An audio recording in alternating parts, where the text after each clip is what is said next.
Hey, it's Kaufman is Alive. I look at comic books new and old. Today I'm looking at a new comic book, Absolute Batman number 12. This is by DC Comics. This was a $5.99 book. I got the cardstock variant cover here by Dennis Cowan and Frank Martin.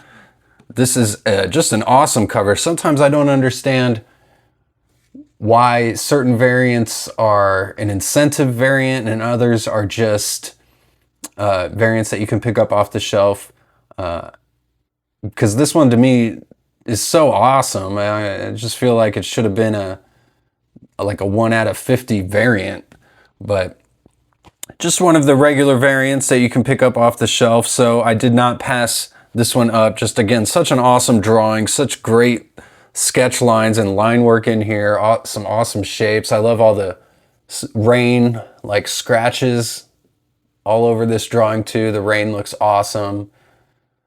Some interesting shapes in the cape here. This almost looks like a Nazi symbol, to be honest with you. I think they kind of snuck that one in there. Maybe it's just coincidence. Let me know what you think though. Some cool colors on this as well. It's very extreme, no feet. Looks like something that would have come out of Image Extreme Studios in the 90s or something. I always love Batman 2 when you can't see his mouth there. It just makes him look extra dark and spooky.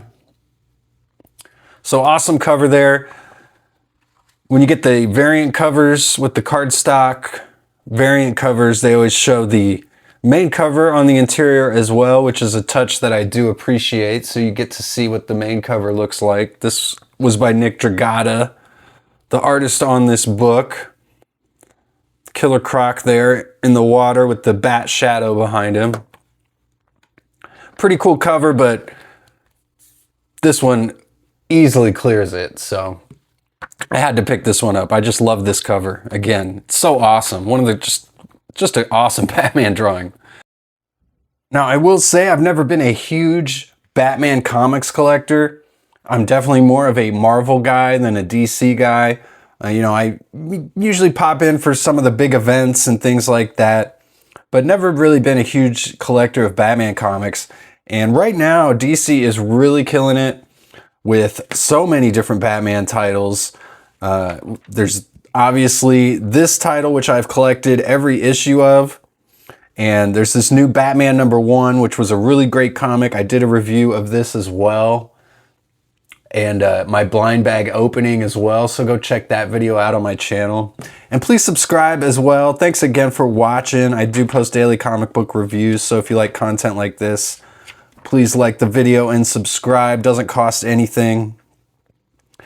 Some really great colors in this book as well. I love the flashback pages in here. Have like a faded, like old paper kind of filter over them.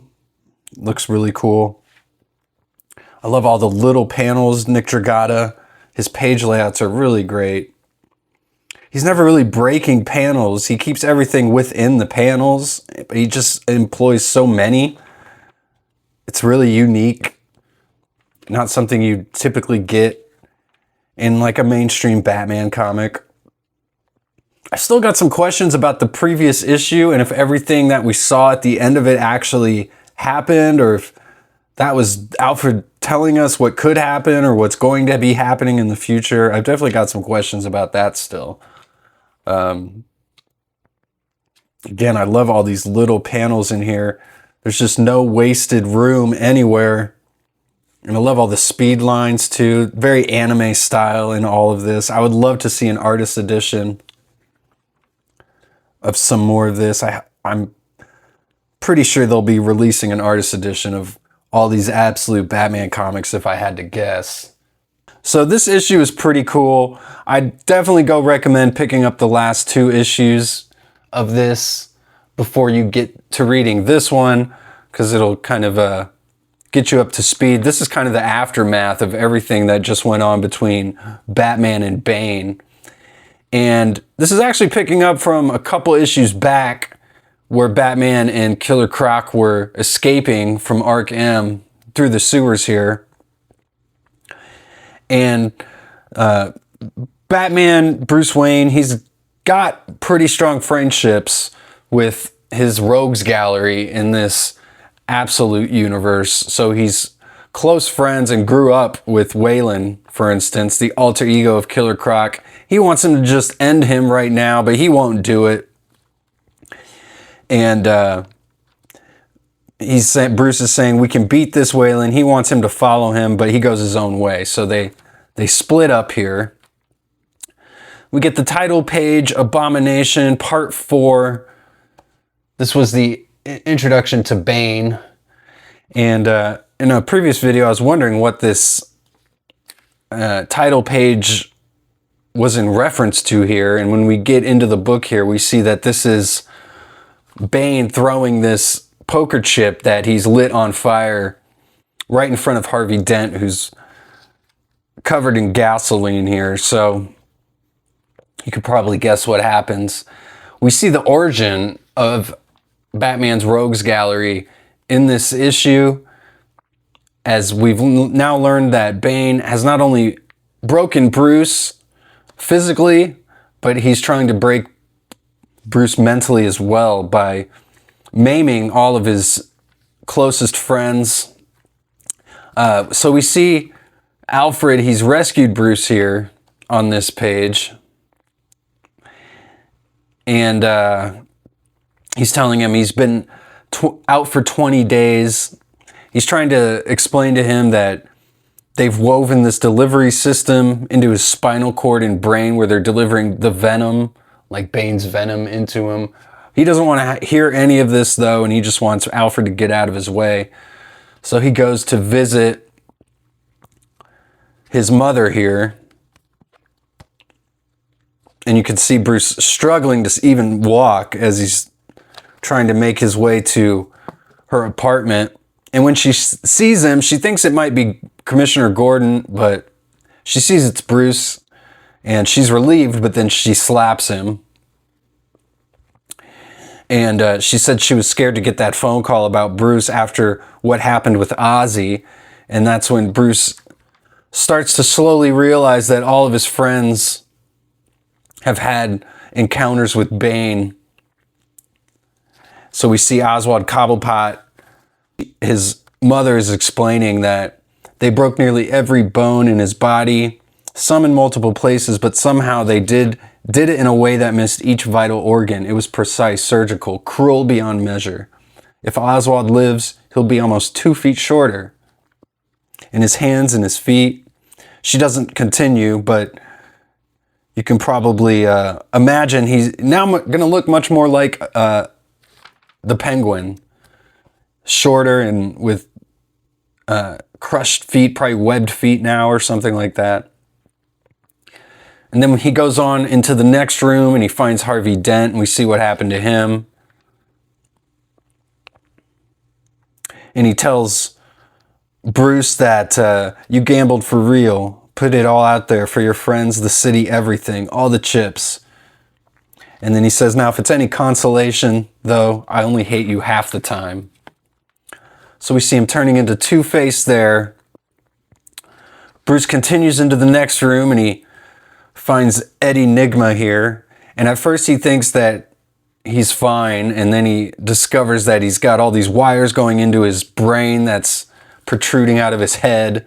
And we see that his eyeballs have been squeezed out of his skull by Bane.